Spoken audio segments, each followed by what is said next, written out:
Hello everybody, how's it going? So this is my update video. If you guys are not familiar with my previous video, I had sent this GP-100 in to get repaired because I had noticed shortly after taking it to the range that the barrel was canted. It wasn't in alignment with the frame, and also had issues ejecting spent casings after firing 357 Magnums. If you guys want the whole rundown, I really recommend you guys go and watch my previous video. I will admit I should have done a much better job at explaining the issues I was having because there were some confusions in the comments as to about the squeaky hammer, the cylinder being locked up, and the barrel quote-unquote not being canted. But enough of you guys were able to see exactly what I was trying to explain, that it did in fact have some imperfections straight from the factory.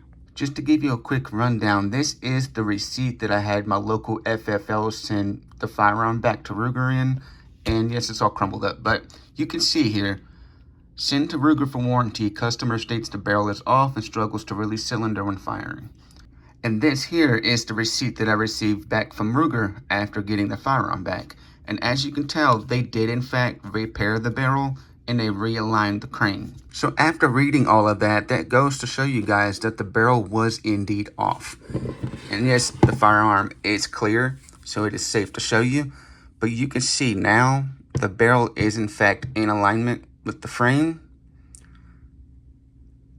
And one thing that I noticed after they did the crane realignment, it in fact improved the cylinder to barrel gap. It used to be a much bigger gap, and I thought that was just a normal Ruger thing because I've heard of their cylinder to barrel gap being right around the 0.010 of an inch range. But upon further inspection, this looks to be around 4,000 to 5,000, which is kind of tight, but it actually functions really nicely.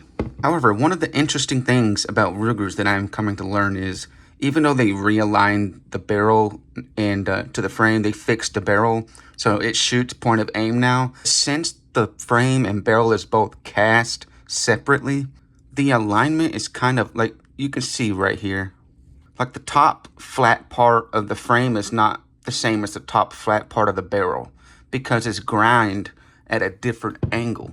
So you guys can see right here, the barrel is in fact aligned and it shoots to the point of impact. However, look at the top strap of the barrel. You see how it's ground at a different angle compared to the frame. And so the front sight naturally is sitting to the left side of the barrel. You know, which is not really a big deal to me because Rugers, the GP-100s are not meant to be like a precision, Colt collector's piece, if you will. These guns were originally designed in the 80s to be more of a duty pistol. From my understanding, were mass produced to police departments and even all over Europe and stuff like that. So these guns were meant to be a workhorse and to be used and abused and all that. So this is not your precision instrument as you would get with a Colt or Smith & Wesson. And if you remember from my last video, I had a very squeaky hammer. As you can see, that is no longer the case. The hammer is not squeaky anymore. The action actually feels a lot better. Like before, it would kind of hang up. Like when I would pull the trigger, it would hang up and not want to rotate the cylinder properly. But since they did the crane realignment, it is absolutely flawless. You can... It's nice. If you guys are still sticking around for the video, I'd like to say a big thank you to you guys for all of your absolutely overwhelming support in the comments. I also had some few critics, but that's to be expected nowadays. I wish I did a better job at explaining the problems with the firearm in that first video. I just did not expect it to get as much interest as it did. Some people in the comments thought I was like bashing Ruger or that I hate Ruger or something. That's just simply not the case. This is just my first Ruger firearm that I've ever purchased.